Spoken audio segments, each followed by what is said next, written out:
Olá, seja bem-vindo, bem-vinda. Estamos começando mais uma edição do podcast no ar. Que bom estar com você em mais um episódio e que bom estar ao lado dele de novo, meu querido amigo Hércules Ramos. Como é que está? Tudo bem, graças a Deus, Emanuel. E você? Eu tô bem, Graças sempre a muito Deus. bem, graças a Deus. E o nosso convidado de hoje é para lá de especial. Estava lendo um pouco da biografia do briefing dele. Adorei esse Maravilhoso. briefing, muito publicitário. Maravilhosa a biografia dele. Extensa também, né? Extensa, invejável. Que é isso? Em certos aspectos. Vamos falar sobre história, vamos falar sobre cultura, vamos falar um pouco das reminiscências do nosso município de Xeramobim, que é, sem sombra de dúvida, a célula-mãe de todos os municípios do Sertão Central. Aqui, que foi palco do maior movimento revolucionário do Nordeste, que foi a Confederação do Equador, com Padre Mororó. Aqui que nós tivemos a primeira prefeita eleita através do voto direto, em 1958, Aldamira Guedes Fernandes. Ou seja, muitos assuntos a ser discorridos com uma pessoa que eu não tenho muito convívio, mas eu tenho uma profunda admiração por ele. E de quem é que você vos fala, meu Eu querido? estou falando do professor, do coach, eu fiquei sabendo que também ela é coach, É? né? E tanta coisa boa. Ela é gestor do SESC municipal, SESC, que recentemente, ele pode até me corrigir em algum momento, completou 79 anos em nível nacional. E quando você fizer a abertura, eu quero fazer uma pergunta aos dois, que são professores, e a gente tem uma dívida de gratidão impagável. Cada um de nós temos uma dívida de gratidão impagável para com os professores. Você trouxe um pouco de tudo que o nosso convidado faz, porque ele está aqui para falar sobre educação, cultura, lazer, esporte, que são os campos de atuações do Sesc Ler de Xeramobim, onde ele é o principal gestor desse local, que muito contribui com a nossa cidade de Xeramobim. Hugo Lemos, seja bem-vindo aqui ao nosso podcast. Que bom estar lhe recebendo, meu querido. Rapaz, que alegria estar aqui, né? Estar aqui nessa casa, que passei 2 anos aqui, contribuindo lá com o Elistênio, fazendo essa dupla, falando dos números da Covid. Então, me sinto em casa. Me sinto em casa também pela amizade que tem o Sérgio, vindo do meu pai. Meu pai era radialista e tinha muita amizade com o Sérgio. J. Bosco. O J. Bosco, né? Então, essa pessoa, essa figura emblemática que era o meu pai, ali para todos no bairro da Maravilha. Então, é uma grande alegria estar aqui. Eu digo que assisto o programa, todos os programas, eu acabo assistindo e curtindo e parabenizar pelo nível do podcast, pelo trabalho que está se fazendo. Não é fácil no interior do estado se fazer um trabalho de tanta qualidade como vocês estão fazendo, e é um trabalho primoroso. Então, para mim, é um grande orgulho estar aqui. É um grande orgulho estar nesse momento aqui junto com vocês. Orgulho todo nosso também de tê-lo como espectador no nosso podcast. Muito Verdade. obrigado também pelas palavras iniciais. A gente agradece muito esse carinho, esse feedback. Hugo, vamos começar? Vamos começar falando pela sua história, porque a sua trajetória, ela está integrada hoje ao Sesc. Mas, antes de chegar até o Sesc, quem foi o Hugo Lemos? E essa trajetória construída, o que é que traz de orgulho quando você enxerga tudo aquilo que você fez no passado?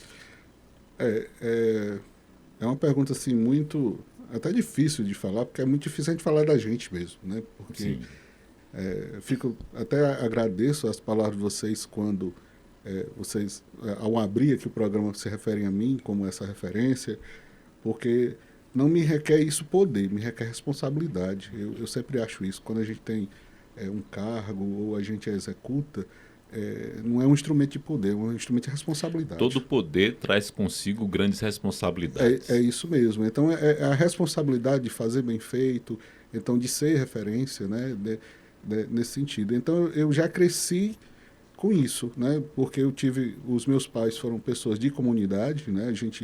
Eu costumo muito brincar, eu nasci na Maravilha, então quem nasce na Maravilha é maravilhoso, então eu tenho muito orgulho do meu bairro. Isso aí foi um bairro, assim, eu nasci na comunidade. Meu pai era funcionário da Coelce, então a gente tinha um carro, era o único carro que tinha na rua e o único telefone, porque ele tinha um pouco mais de condição, então ele tinha. Mas sempre, na minha casa, era de madrugada, qualquer hora, a pessoa chegando para levar alguém para o hospital, para atender alguém. Um parente que você pensa aí há 30 anos atrás, 40 anos atrás, o telefone era uma coisa muito rara. Então, se via muito na minha casa atendendo as pessoas, recebendo as pessoas, ajudando. E meu pai sempre me ensinando a fazer isso gratuitamente, para ajudar as pessoas. Ele dizia muito que só tinha sentido você ter algo se você tivesse ali para servir o próximo. E aí eu cresci com isso, eu cresci com essa mentalidade da comunidade, ajudar a comunidade na igreja, né? Como todos sabem, hoje não estou na liderança da igreja, mas fui liderança da igreja durante muito tempo, e isso essa trajetória me ajudou muito nesse lado humano, né? De perceber as coisas dessa forma. E entrei na educação, né? Graduado na minha graduação e com matemática e física, né? Que as pessoas às vezes estranham, porque como eu lido com social hoje, eu lido com a gestão, mas a minha graduação base é matemática e física, pós-graduado em matemática e física e tal, e é uma faculdade muito fria, uma faculdade que é muito exata. Quem de nós nunca sofreu com um professor de matemática dizendo deu -2, era +2, mas o professor só errei o sinal. E o professor de matemática tem essa. Hoje não, hoje está mais antigamente, a gente pegava muito no pé, eu digo que da própria academia. E aí eu entro no SESC, né? Eu passo a entrar no SESC e começo a ter esse trabalho social, né? Ter esse trabalho visando esse lado social das pessoas, e aí vai entrando um lado mais humano.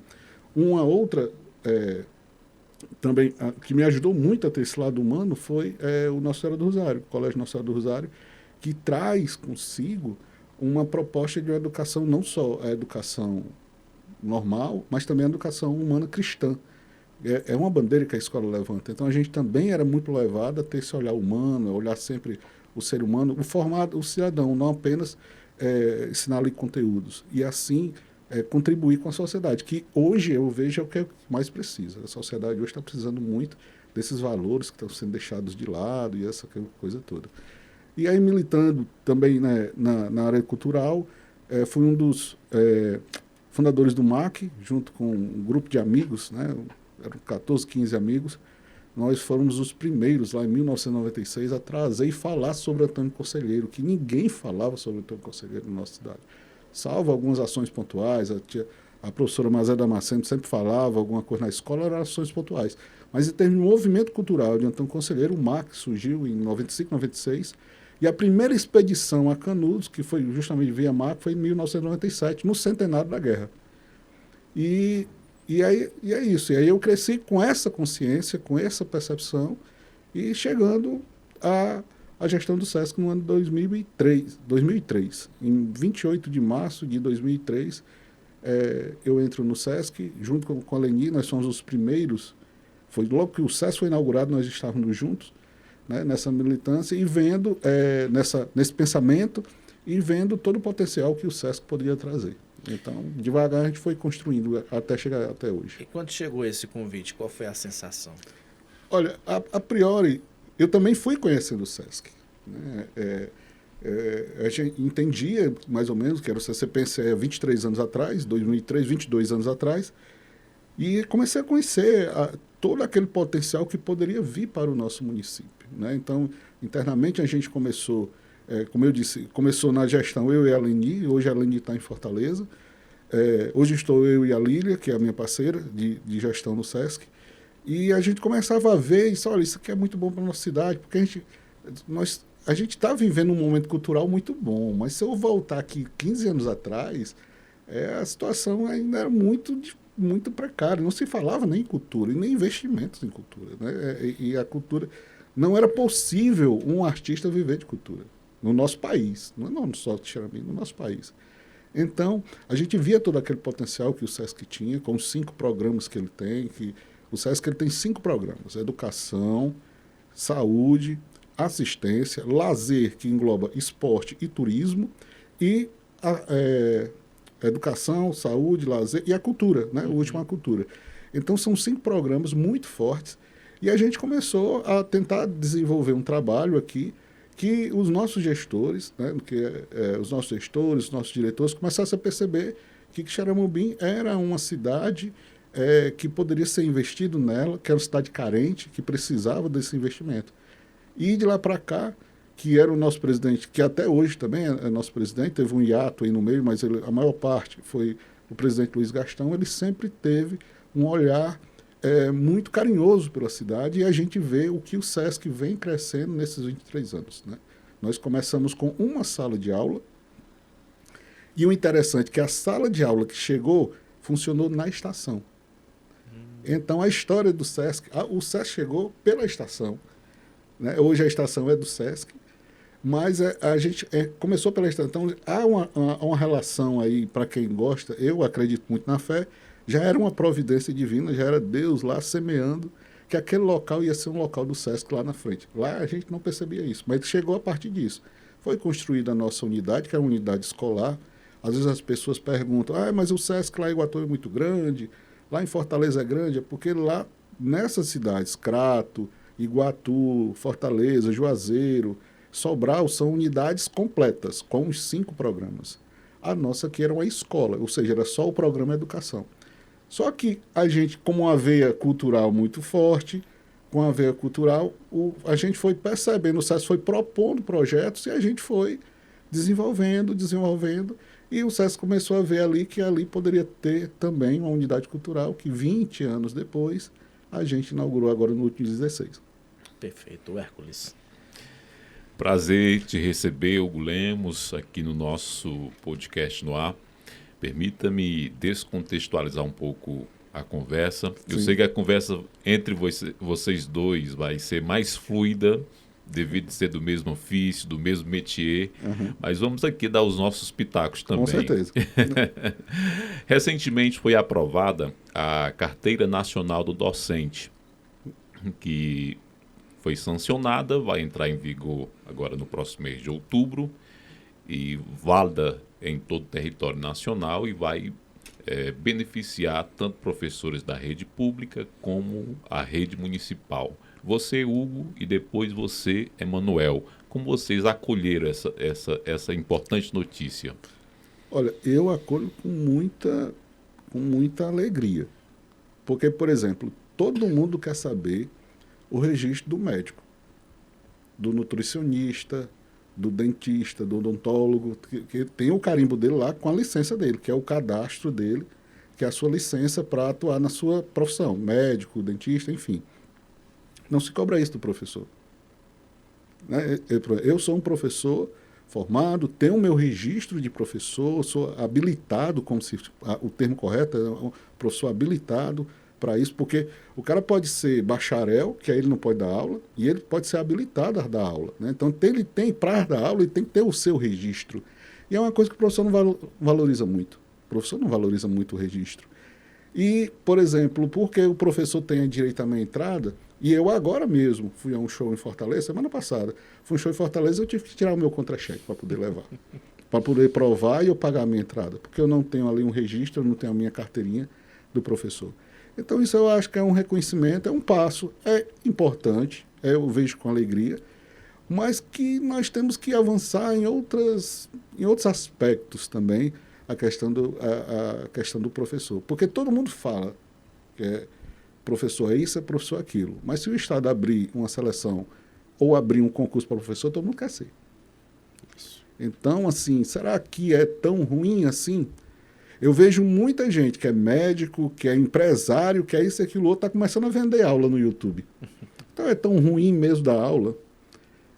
Então eu acho que tem muito preconceito. Tem uma discrepância. Tem uma discrepância aí, porque você vê que o cara às vezes é médico, nutricionista, é isso, aquilo outro, ele está dando aula no YouTube lá na Smart, tem um nome lá aquela plataforma, aquela maior que tem, agora esqueci o nome, Hotmart, que está lá vendendo e está dando aula.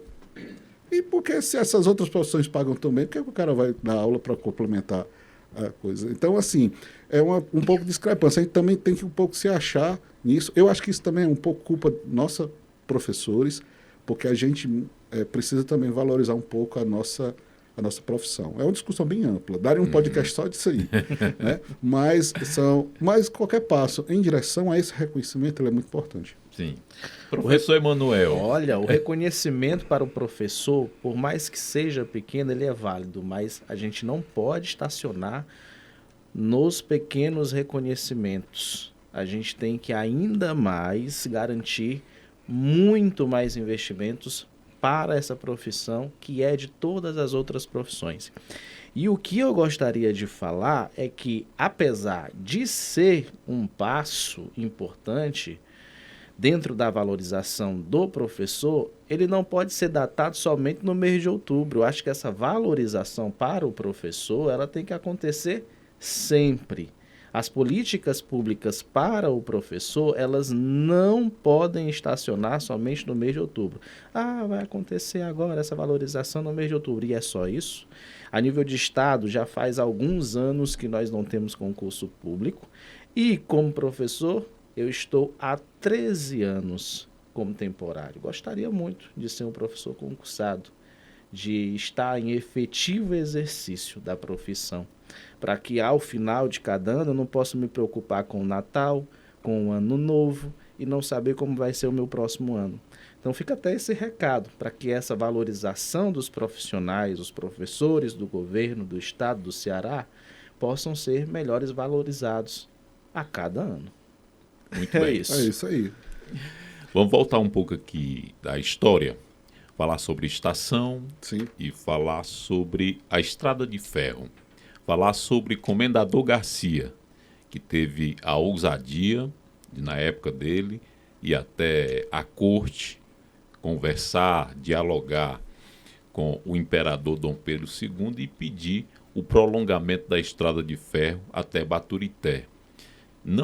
Ele não só foi atendido, como também recebeu uma comenda da Rosa.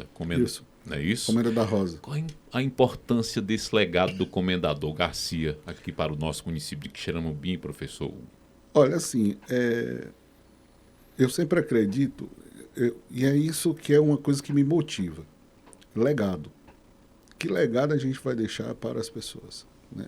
Talvez o Comendador Garcia, lá, quando ele fez isso, ele fez para beneficiar a cidade, ele queria beneficiar a cidade, mas talvez ele jamais imaginou que ele ia deixar um legado tão grande para a história, que vai ficar para sempre, né, o que ele fez. Então, a priori, pessoalmente, eu vejo inspirador da gente não desistir.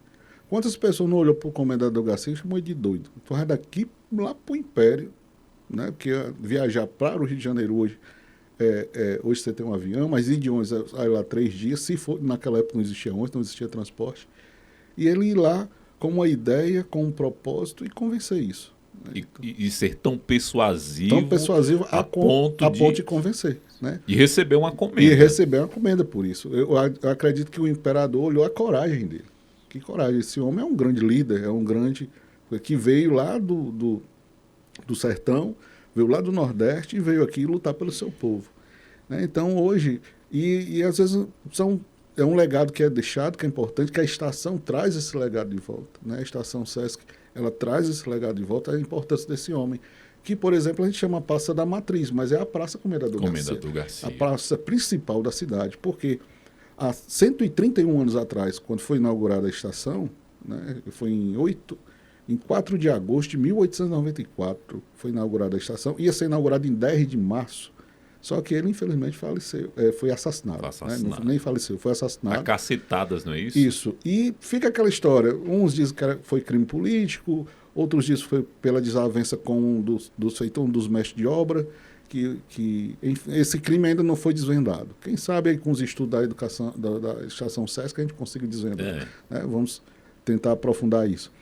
E ele foi assassinado e que ia inaugurar 10 de março, passou para o dia 4 de agosto. Então ele deixa um legado muito importante.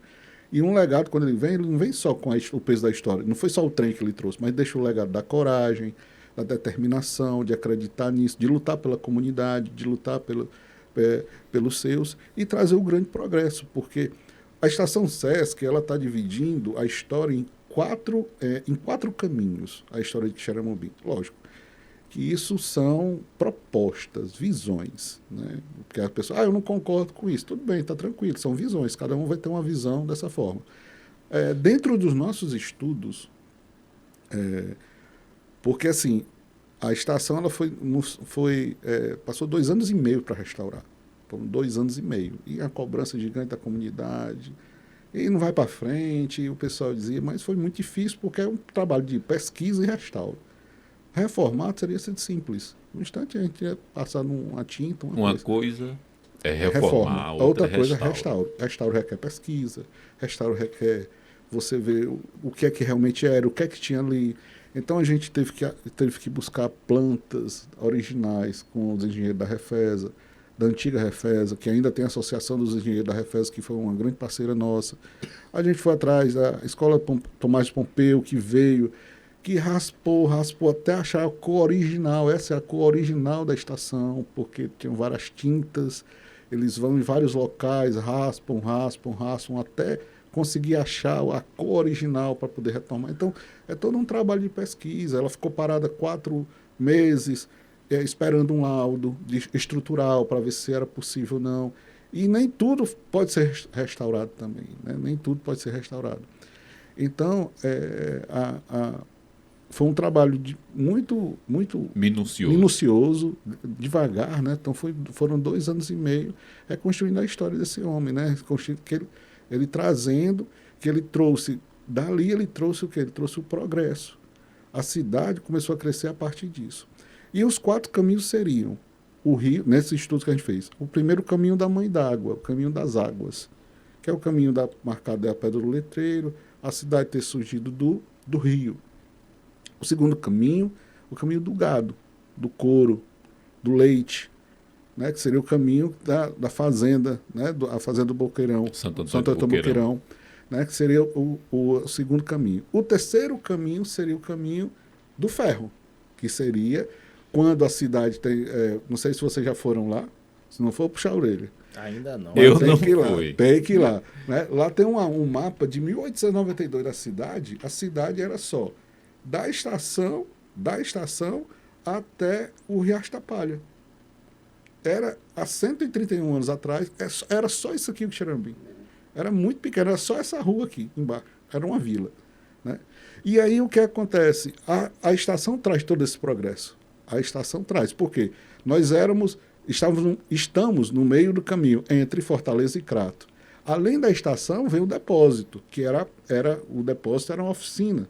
Eram as oficinas, os trens quebravam e vinham para cá para fazer manutenção, porque, como era muito distante, no caminho do meio, justamente tinha uma oficina para fazer manutenção, para um trem quebrar, ajeitar alguma coisa. E deu origem o nome do depósito por isso, que era chamado Depósito das Máquinas, né? Mas era uma casa de oficina. Então, o trem trouxe todo esse progresso. Foi o trem que trouxe o progresso e fez a cidade crescer mais.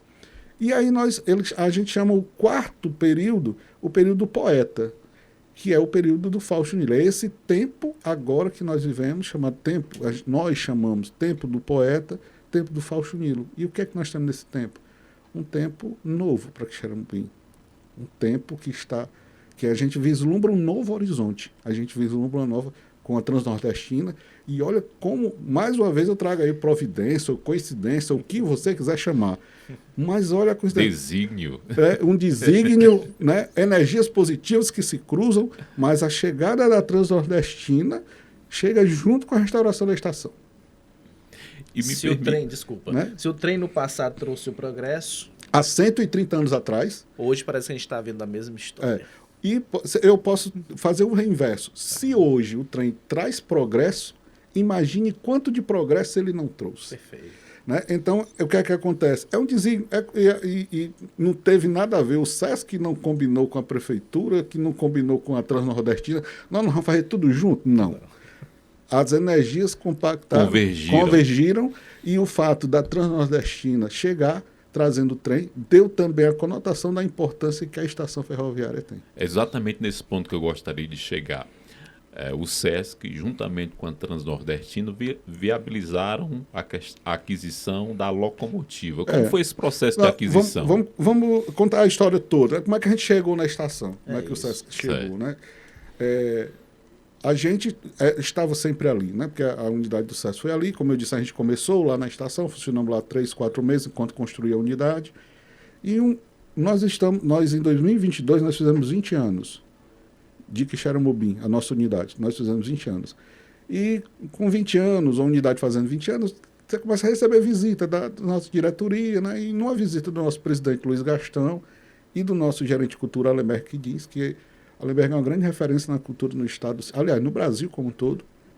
Então, na visita deles, começou-se a perguntar da estação, e essa estação? Aí está parado, porque realmente estava fechada, né? Estava totalmente abandonada. E começou-se a perguntar. E aí nós começamos a falar com a Prefeitura Municipal, falamos com o prefeito Cirilo Pimenta, ele já tinha apalavrado a doação da estação a uma instituição, e aí a gente começou a dialogar, então vamos fazer uma proposta, vamos fazer um projeto, fizemos um projeto, apresentamos o prefeito, o projeto de restauro, apresentamos essa instituição, ela abriu mão para o SESC, viu que o projeto do SESC era interessante, e começamos essa coisa começou de uma visita. Começou tudo a partir de uma visita, né? E no aniversário de 20 anos da unidade, o presidente Luiz Gastão, no seu discurso, pediu ao prefeito Cirilo Pimenta esse presente, que era a estação, diante do povo, né? E o prefeito, de prontidão, disse que dava certo, que a partir dali a estação seria concedida ao SESC. E veio todo o processo. Foi para a Câmara Municipal, foi votado e tudo, e nós temos um contrato de comodato de 10 anos, renovado por mais de 10 anos. São 20 anos para a gente ficar ali fazendo um trabalho ali. A partir do momento que a gente recebeu a estação, aí começou o trabalho de parcerias. Aí vem a Associação dos Engenheiros da Refesa, da antiga Refesa. O Museu João Felipe lá em Fortaleza, que é o Museu do Ferroviário, na Estação João Felipe lá em Fortaleza também, um grande parceiro nosso. E começamos a dialogar com muita gente, e com a Transnordestina também. Começamos a dialogar com o pessoal da Transnordestina, o Ferreira, que é o chefe de patrimônio da Transnordestina, e aí começamos a ver, porque dentro do projeto que nós já mandamos para a Câmara, já tinha locomotiva, já tinha o vagão. A gente mandou o projeto bonitinho, com a locomotiva e o vagão. E a Transnordestina tinha locomotiva, e ela nos doou muitas das coisas que estão lá, foi a Transnordestina que nos cedeu. Trilhos, né, peças que tem lá dentro do museu, que uma das salas é o memorial da linha férrea, são peças que tem lá, peças são do Museu do Ferroviário e peças são da Transnordestina. E ela nos cedeu. Essa locomotiva estava em Fortaleza, lá na oficina do Urubu, da Transnordestina, lá na Francisco Sá, e ela foi até Missão Velha, lá no Cariri. Aí ela foi restaurada por um museu orgânico, que é um outro projeto do SESC, os Museus Orgânicos, que é um projeto gigantesco, que foi até tema no Globo Repórter uns dias desses, porque quando você fala em museu, você se remete a coisa que morreu, que se acabou. Você fala em museu orgânico é vida. É um espaço que não deve morrer. Então você chama de museu para preservar mais orgânico, porque ele ainda está vivo, ele não morreu, não se acabou ainda. Então nós temos diversos museus orgânicos, que são com os mestres da cultura, lá no Cariri. E o primeiro museu orgânico fora do Cariri foi o museu do Antônio Rabelo. Então foi o primeiro museu orgânico que saiu, porque a gente entende que aquele ofício do Rabelo, que é o único joalheiro do mundo que transforma espinho em joia, do mundo. Então ali deve ser, aquela oficina dele, aquele espaço dele deve ser orgânico, ele deve se permanecer vivo, passado ali de geração para os filhos, para que ele sempre permaneça. Aquele ofício não deve acabar. E aí a Linardi é um dos museus orgânicos nossos também do SESC, que ele restaura peças de ferrovia. E aí essa locomotiva foi para a Missão Velha, lá atravessou o estado inteiro, foi para a Missão Velha, foi restaurada, como vocês viram, e ela voltou para Quixeramobim restaurada. Ainda temos para chegar um vagão, que ainda vai, porque infelizmente no Brasil a burocracia dificulta a coisa, mas... A burocracia é o trem que atrapalha o progresso. É isso aí. Mas, assim, faz parte, a gente tem que enfrentar, né? Estamos aí há 2 anos e meio enfrentando tudo isso. E estamos recebendo do DENIT esse... na verdade, vai para a prefeitura e a prefeitura vai juntar esse contrato e aí vai o vagão para a Missão Velha, vai restaurar e vai vir o vagão e também um troller. Então, nós vamos ter ali, quando tiver todo completo, a máquina, a locomotiva, que vai funcionar uma biblioteca dentro, a gente está esperando só climatizar. O vagão vai ser uma sala de aula e o troller vai ser um café.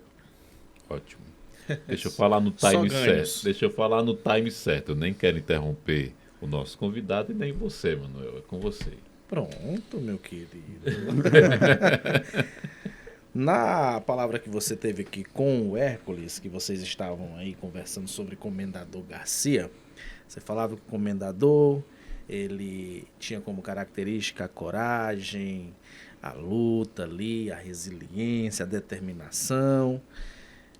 Eu acho que são características suas também, Hugo. Que bom. Eu fico muito feliz sem essa referência, né?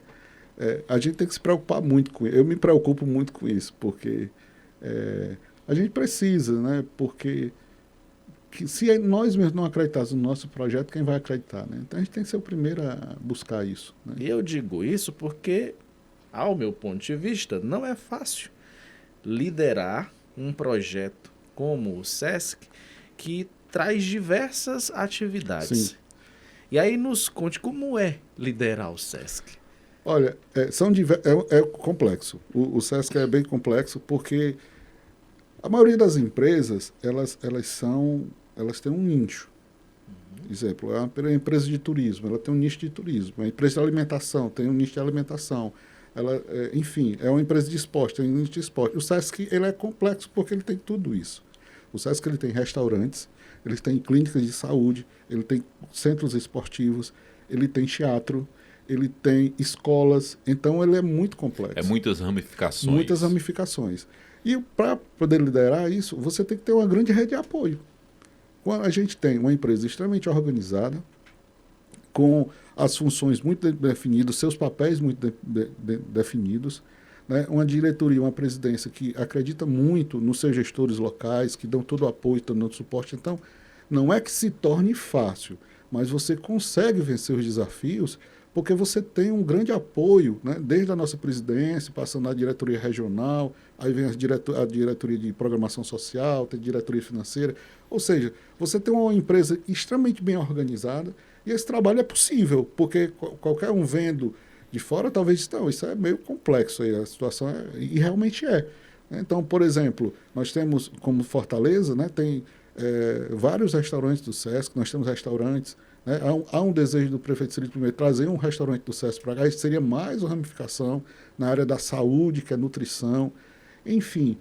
E são muitas coisas. Agora mesmo está complexo. Eu tenho uma escola, que é o SESC Ler, que trabalha com a EJA, as pessoas que não tiveram direito à escola, que não tiveram educação de jovens e adultos. Isso, e a pessoa entra lá sem saber ler e escrever e vai até o ensino médio. E junto com o SENAC, o nosso ensino médio é um ensino médio profissional, então o cara sabe... Porque é o seguinte, o cara da EJA, ele tem que ganhar tempo, porque ele já perdeu tempo demais. Isso. Ele já perdeu muito tempo. Sim. Né? Ele não pode mais esperar. Ele não tem mais como estar esperando. Então ele faz o ensino médio junto com o curso de informática. Por quê? Para que possa ajudá-lo ali na hora de sair, ter um emprego melhor, ganhar um pouco melhor ali. Ter uma melhor condição de vida. Uma melhor condição de vida. Né? E junto a isso, a gente tem um projeto do lazer que nós temos. Aí vem Dia do Desafio, Ciclo SESC, vai vir aí com certeza, se não no próximo ano, mas já está chegando o Circuito SESC Corrida aqui no Sertão Central. Aí tem o Futsal SESC, tem o Karatê SESC, vem os projetos pontuais que a gente faz de recreação. E isso aí é parte do lazer, parte do esporte.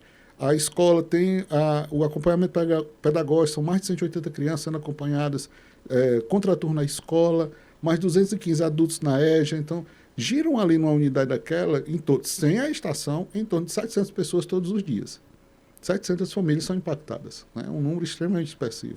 E agora, com toda a programação cultural que a estação está trazendo. Né? Então, todo final de semana, a gente tem alguma coisa para ofertar à comunidade, né? Pelo menos a cada 15 dias nós vamos ter shows. E de que shows? Nós estamos ouvindo as pessoas. O que é que as pessoas querem? O que é que as pessoas desejam, né? Eu fiz alguns eventos testes. A gente fez alguns eventos testes. De palhaçaria foi maravilhoso. Aliás, tudo que se fez ali naquela praça deu certo. Deu certo. Graças a Deus. É um espaço que estava ali esperando pelas pessoas. Um anfiteatro iluminado, ventilado, agradável. Todas as pessoas que vão a eventos ali dizem que ali é muito agradável. Então a gente fez a Noite do Rock, foi chamada Estação Rock, e vale ressaltar que todos esses eventos nós vivemos um momento cultural muito importante no nosso município. Nós somos muito parceiros. A Prefeitura Municipal, o Governo do Estado, por meio da Casa de Antônio Conselheiro e o SESC, com as outras, com o ONG, como o Infanac. Tem um sistema Fé-Comércio. Né? O nosso sistema Fé-Comércio ele é composto do SESC, SENAC e IPDC. O SESC ele trabalha com o social, o SENAC com a aprendizagem comercial e o IPDC trabalha com os índices que ele dá ao comércio. Às vezes você escuta, o comércio prevê vender mais na campanha dos pais e tudo. Quem dá esses índices, essas pesquisas do comércio é o IPDC. E aí a gente, aqui em Xerambim, tem todas essas parcerias. Esses órgãos são muito importantes porque nós não podemos, quem está trabalhando para o povo pode ter vaidade. Fui eu que fiz, ou foi a fulano que fez. Não, a gente tem que se juntar. E quando a gente se junta, sai mais barato, a gente consegue fazer mais, a gente consegue atingir mais as pessoas, e é por isso que está dando tão certo. A gente tem uma parceria muito forte. Então, por exemplo, a Noite do Rock foi uma parceria entre a Casa de Antônio Conselheiro, a Prefeitura Municipal e o SESC. E foi uma noite maravilhosa. Eu me surpreendi quanto tem gente que gosta de rock na nossa cidade. Quanto tem gente que gosta de outras opções. Né? Nós estamos fazendo a Noite do Reggae. Nós vamos fazer a Estação Pôr do Sol, para curtir o pôr do sol. Tem algum tipo de sarau literário? Vai ter com certeza. Porque nós não estamos com toda a programação. E hoje, nós começamos agora, né? Mas sarau literário, formações na área de literatura, na área de patrimônio, né? Shows, apresentações artísticas, que a gente chama arte em cena, seja com teatro e possivelmente eu tenho dito aos parceiros que o espaço é deles. Então, quer fazer alguma coisa, como agora nós fizemos a Feira Empreende Mais, da Prefeitura Municipal, nós ofertamos a Praça da Estação e foi um grande sucesso. As pessoas amaram, porque a gente colocou a atração cultural, colocou a atração para a criança, e é a prova de que quando nós nos juntamos, quem ganha é o povo, quem ganha são as pessoas. E nós vivemos um momento muito bom em Xerambim, as pessoas são tá sendo muito parceiras nesse sentido. Então nós temos uma grande programação cultural que a gente vai trazendo, serão pelo menos 4 atrações musicais, 2 de arte em cena, que é na parte de teatro ou palhaçaria, vamos dizer assim, 2 artes cenas, 2 oficinas e 1 palestra por mês. Essa é a nossa previsão. Agora, que atrações vamos trazer? A gente vai sentir nas pessoas, como eu disse. A gente fez do rock, vai fazer do reggae. Talvez nós estamos aí com um show de piano. Para o Natal já está fechado um pianista para vir fazer um especial de Natal, né, escutando as pessoas. Tem uma galerinha ali do Vamos Vento Geek, que a gente já fez uma parceria, que a gente também quer levar esse movimento. Vamos levar para lá, o espaço é nosso, o espaço é das pessoas, para que a gente possa...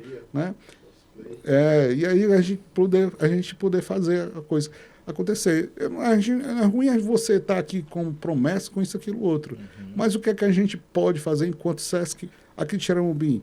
Lutar como sempre lutou para tentar desenvolver a nossa cidade.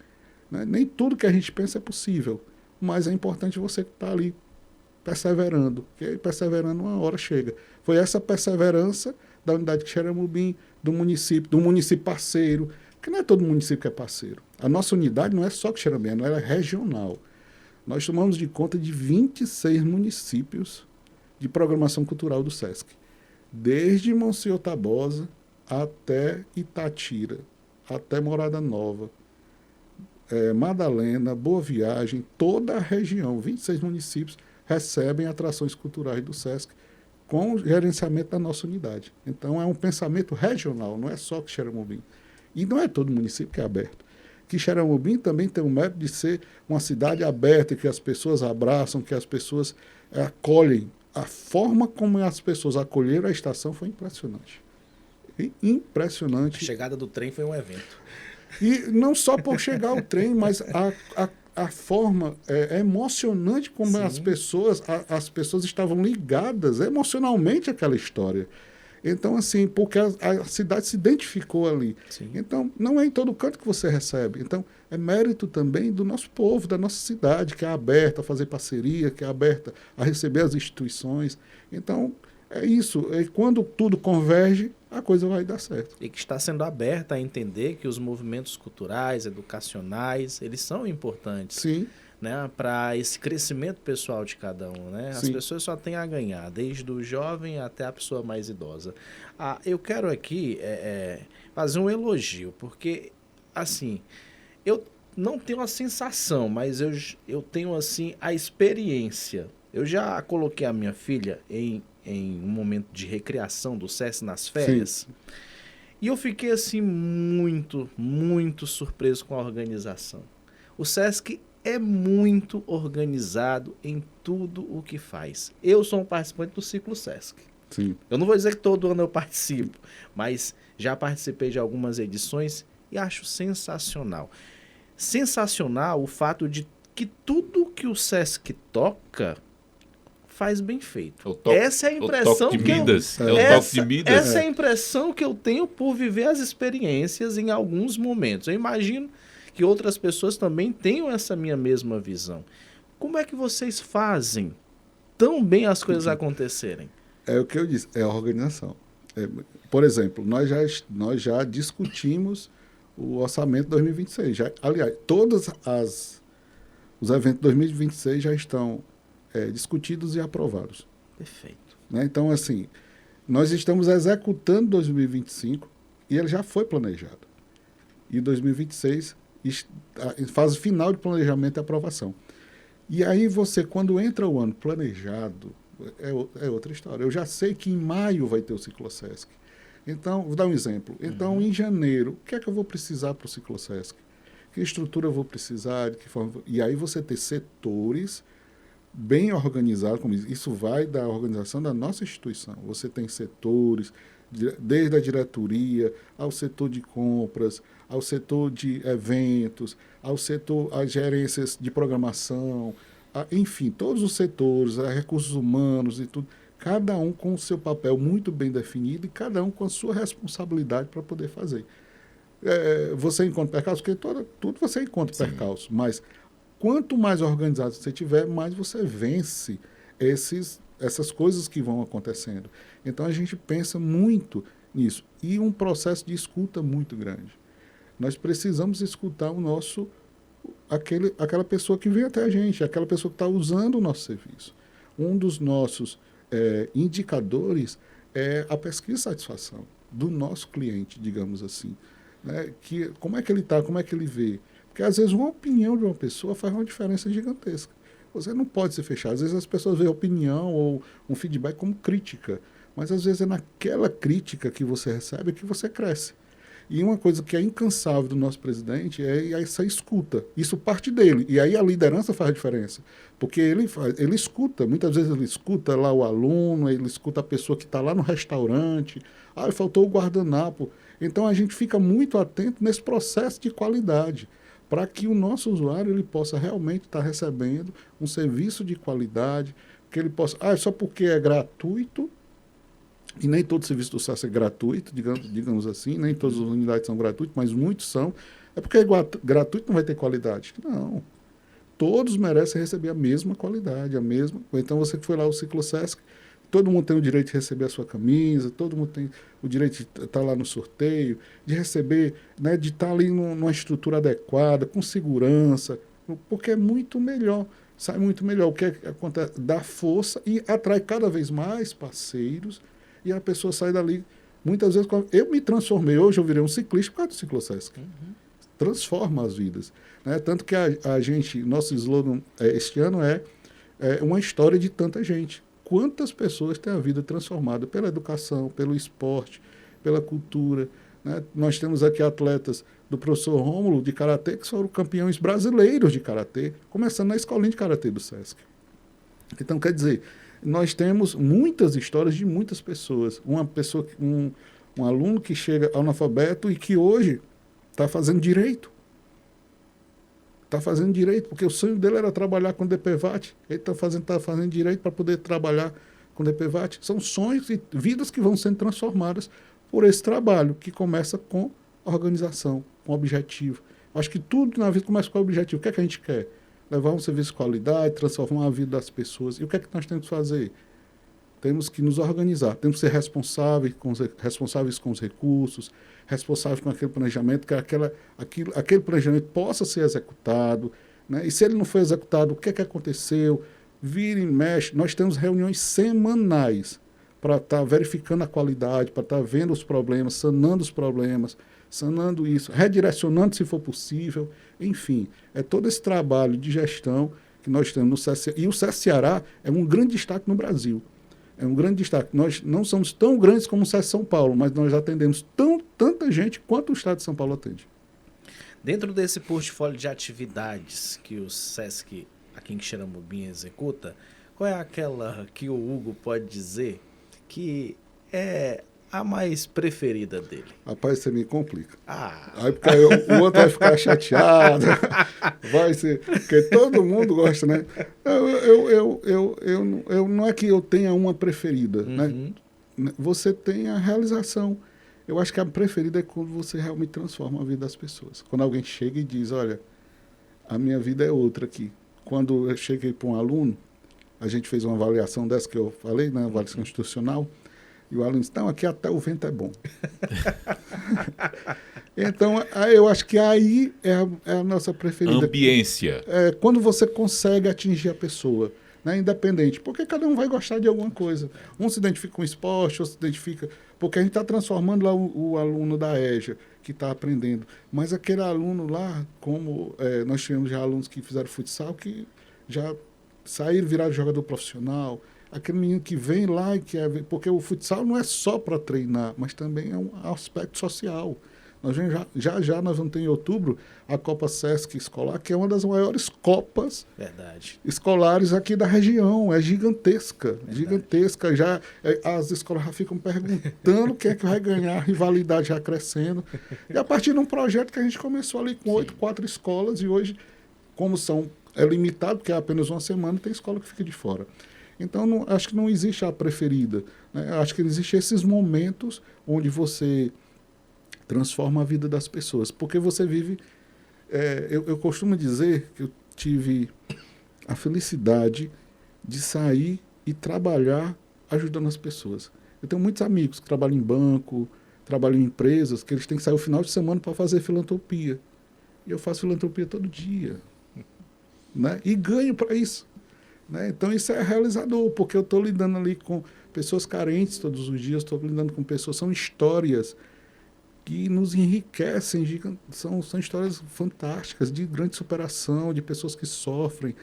As histórias que eu escutava quando era pequeno lá na minha Maravilha, que eu via quanto as pessoas sofriam, eu sei quanto, porque eu venho da comunidade, então eu sei que as pessoas são carentes e passam, e talvez essa sensibilidade nos ajude a fazer um trabalho melhor. Esse olhar mais sensível. É isso. Gostaria de falar sobre a figura do Fausto Nilo, cantor, compositor, arquiteto, um dos maiores letristas da MPB, fez um show maravilhoso aqui na inauguração. Qual o pitaco?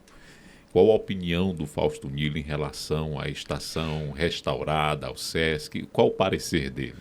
Olha, a gente passamos lá quase um dia inteiro. Eu e Allenberg mostramos o projeto a ele e a alegria do Fausto era muito grande, porque justamente vai naquilo que o Fausto está trazendo no seu plano diretor. Mas crescer com a responsabilidade preservando a história. Ele que faz parte do plano diretor do município de Xeramobim. Do município, né? Então, assim, e ele foi a pessoa ideal, a alegria dele também, veio toda a família para esse show, porque não tinha como não ser o Fausto para inaugurar a estação. Sim. Não tinha como ser de toda que era a figura emblemática. A emblemática do nosso maior artista na atualidade, é o Fausto. Né? Então, estar lá com o Fausto, abrindo, parte da nossa história. Foi uma noite emocionante, a noite de inauguração da estação. Estavam todas as pessoas, todas, visivelmente emocionadas com o resgate da nossa história ali sendo preservada. A estação estava fechada, estava escura, estava um ambiente inseguro, como os centros das cidades estão. O nosso centro da cidade está... que é o problema de crescer, né? Toda cidade, quando começa a crescer, os centros esvaziam, né, ficam inseguros, ruim de andar. Olha, é muito inseguro sair da matriz para o Sesc. Todo ônus tem um bônus. Todo né? ônus tem um bônus. Os centros são vazios. Pode ir em qualquer cidade. Hoje, agora, uma hora dessa, você não anda na Praça do Ferreira, em Fortaleza. Que né? foi projetada pelo Fausto. Que foi, né? Então, e é isso aí. Então, assim, ver uma parte do centro urbano vivo, como nós estamos vendo, né? Foi muito importante. E ele estar conosco mostra que a gente está no caminho certo. Porque ele esteve conosco também desde o começo. Ele viu o projeto, nós estivemos lá discutindo com ele, vai de encontro ao plano diretor, né, dele e tudo. E o restauro, restaurar a história. Né? Tanto que foi um show emblemático, ele se emocionou, ele mesmo se emocionou várias vezes durante o show na Praça da Estação. E o Fausto, salvo engano, em 2007, foi ele que projetou aqui o Memorial Antônio Conselheiro. Foi, e está vendo também a questão da reforma, né, que tá para ser liberada. Que aí a gente espera, quem sabe o memorial sendo restaurado, nós vamos ter a Casa de Antônio Conselheiro, o memorial e a estação. E quem sabe a gente possa revitalizar o centro da cidade à noite, porque à noite está bem perigoso. Mas não, aí eu vou abrir só aqui uma atenção, né? Memorial pode ser revitalizado, mas ele precisa ser cuidado, bem administrado, assim como o SESC está fazendo com agora, Sim. Né? A praça ali da estação, muito conhecida assim, com agora Estação Sesc Lê. E é importante também que seja feito o mesmo trabalho que está sendo feito ali pela Casa de Antônio Conselheiro, né? Porque, olha, existe um parêntese também, assim, a gente precisa também entender, ou então a gente definir o que é cultura. Porque também não é fácil fazer. Defina cultura, professor Hugo Lemos. Eu faço cultura desde 95, então são 30 anos, né? Desde o movimento MAC fazendo isso, aquilo, outro. Mas o que eu quero dizer assim, até porque não tem definição, assim, uma definição, um conceito. Mas entender que cultura... É muito amplo. É muito amplo. Entender que cultura não é só um patrocínio. Cultura é você dar condições para que aquele artista ele possa se desenvolver e ele possa viver da sua arte. Porque só o patrocínio em si ele se acaba. É procurar um programa de desenvolvimento cultural, que ele possa crescer, ele possa se profissionalizar, ele possa, né, concorrer a editais, ele possa mostrar a sua arte organizado. Então, enfim, e não é todo artista também que vê dessa forma, que enxerga dessa forma. Nós temos um credenciamento cultural, que inclusive acabou de sair o resultado do credenciamento cultural. Vários artistas aqui de Xeramobim estão nesse credenciamento. E eles podem ser contratados pelo SESC para qualquer unidade do SESC, não só a nossa. Iguatu pode chamar, o Crato, o Juazeiro, Fortaleza, qualquer unidade pode chamar. Só que para entrar nesse credenciamento você tem que se formalizar, você tem que abrir um MEI ou ter uma microempresa. Pode ser pessoa física também, mas é um pouco mais complicado. Mas você tem que ter uma página no Instagram, tem que ter um canalzinho no YouTube. São coisas simples que o artista hoje, se ele se organizar um pouco, ele tem condição de fazer. Porque se ele quer ver a sua arte como profissão, ele também tem que profissionalizar a coisa. E alguns não entendem, acham burocrático, acham que tem que fazer isso, acham que tem que fazer aquilo. Mas todos aqueles que se profissionalizam não se arrependem. Porque não só concorrem ao credenciamento do SESC. A documentação é praticamente a mesma. Aí vai para a Audi Blanc, aí vai para Caixa Cultural, Banco do Brasil, Fundação Banco do Brasil, enfim. Tem vários editais abertos no Brasil. Então, assim, o que é uma parceria? Porque muita gente procura patrocínio, e patrocínio não é parceria. E nós, do SESC, acreditando na parceria. Não é pagar para fazer, é fazer junto. É estarmos juntos, fazendo, desenvolvendo, analisando, vendo e fazendo. Entende? Então, assim, porque às vezes a gente acha que cultura no interior é só seresta. É só um som, é só um palco, né? Então, há um grande desafio aí para as secretarias de culturas municipais no interior desse, porque as pessoas querem o patrocínio. E não é, vai além, vai além. Eu acho que o patrocínio, a parceria, ela vai muito além. Quando eu sou parceiro, eu dou a minha marca e o meu trabalho junto. A gente vai lá e vai fazer junto. Então é mais forte, e aí você consegue desenvolver. Então a gente tem que também pensar um pouco sobre isso, que alguns projetos não vão muito para frente porque as pessoas só pensam no patrocínio, não pode pensar só no patrocínio. Em suma, a cultura emancipa. Isso, ela emancipa, né? Mas a gente tem que fazer esses caminhos, não é só também como é que eu posso dizer? Existem, porque é muito complicado, é tão amplo até mesmo para falar, mas o que eu acho que, vendo tudo isso, quanto mais profissionalizar você fizer e mais você procurar parceiros para fazer junto, você consegue. Sempre vai ser mais fácil você fazer em parceria, sempre. Sempre vai ser mais fácil. Nós estamos chegando ao fim do nosso podcast, os nossos últimos Já, 5 Manuel? minutos já. Eu vejo só o dedinho ali, ó, do Marquinhos, ó. E aí, Hugo, você gostaria de trazer alguma situação que a gente provavelmente não tenha perguntado? Fique à vontade para esse espaço final, para você também fazer o convite para quem ainda não foi, como eu, Mas só com você. E eu. a Estação Sesc. Então, fica à vontade aí nesses 5 minutinhos finais para fazer aí o convite, falar o que você quiser. Eu queria agradecer porque uma das coisas que eu mais gosto na vida é um bom papo, né? É Um bom demais. papo, assim, tanto que passou bem rápido. E é dizer isso, a gente tem muito assunto para falar, muita coisa para falar. Dizer do orgulho de trazer à população de Xeramobim esse projeto, o orgulho do Sesc, né? Toda a nossa diretoria,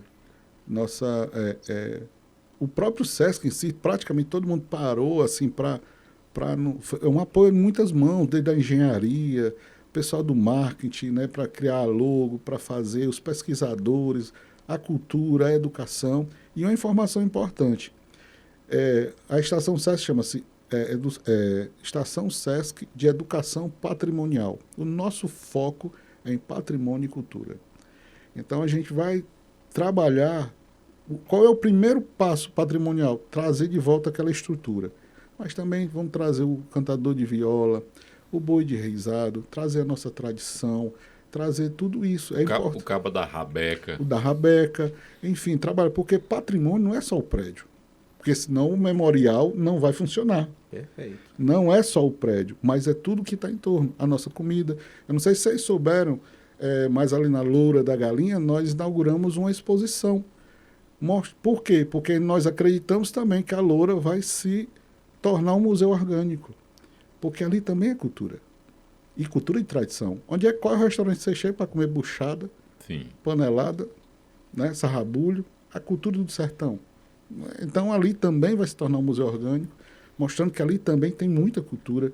Enfim, a cultura tem todo esse conceito, e esse é o patrimônio que a gente quer trabalhar dialogando com as pessoas, conversando, dizer à população que a Estação Sesc está aberta para todos, está aberta para que a gente possa dialogar em tudo, nem tudo nós podemos fazer, mas tudo que for possível nós faremos.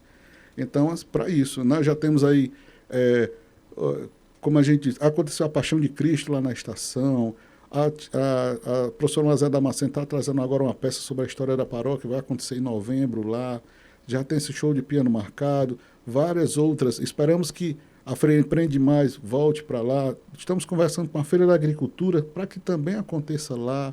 Enfim, é um espaço que a população deve usar, está disponível à população. E uma informação importante, é a primeira escola de educação patrimonial do Sistema S no Brasil. Temos que nos orgulhar. Então, é uma responsabilidade gigantesca, tem que dar certo. Sim. Porque é a primeira de todo o Sistema S. Nós recebemos aí... Saiu agora uma matéria no Procesc Brasil, no nosso Departamento Nacional, saiu uma matéria sobre a estação, porque é a primeiro centro cultural do Sesc no Brasil que vai trabalhar o patrimônio. Então é uma grande responsabilidade para a gente fazer tudo isso. E com certeza vai ser um sucesso. Assim como tudo que o Sesc toca faz sucesso com bons gestores como você à frente. Parabéns. Muito obrigado. Pega aqui na minha mão, porque Para mim é uma honra estar recebendo você aqui no nosso Vocês podcast. são muito bondosos. Não, de verdade. O Hércules, se despeça aí do nosso querido eu não poderia deixar também de agradecer, como você está dizendo, aos nossos gestores. Né? Sim, pode não falar.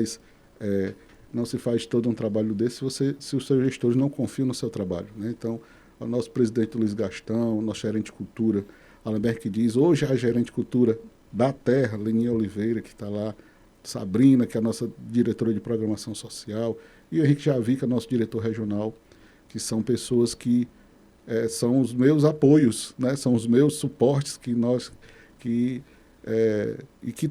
estão trabalhando muito também para que essa estação, para que o SESC, aqui no Sertão Central, não só em Xeramim, ele possa desenvolver e trazer qualidade de vida para as pessoas. É isso, é um prazer. Como eu falei inicialmente, nós não temos muito contato, muita convivência, mas eu tenho profunda admiração pela sua figura. Geralmente eu vejo você dando uma caminhadinha ali na via, assim como eu. Sim. Mas a gente tem que aguentar um pouco mais, né? Se a gente resiste. A questão da longevidade um pouquinho. Foi um prazer e aprendi bastante com você, igual a gente já faz com todos os nossos convidados. Deixar uma frase de Paulo Freire, pode ser? O pai da educação brasileira e também foi secretário de Educação da cidade de São Paulo. Quando a educação não é libertadora, o sonho do oprimido é ser opressor. E é mais ou menos por aí. É uma grande verdade. O Hércules, tanta sapiência. É o nosso chatzinho aqui. Obrigado, tá, Hércules? Também pela participação no nosso podcast. E, claro, né, agradecer a você que ficou até o finalzinho. Você gostou dessa conversa? Eu adorei. E você pode conferir ela multiplataforma, na Sertão TV, canal 180.